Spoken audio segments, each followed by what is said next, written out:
أعوذ بالله من الشيطان الرجيم.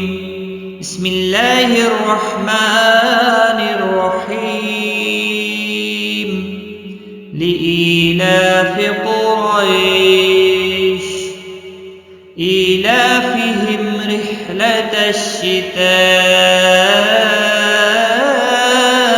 والصيف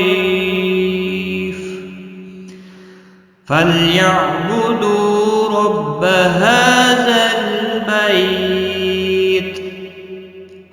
الذي أطعمهم من جوع وآمنهم من خوف.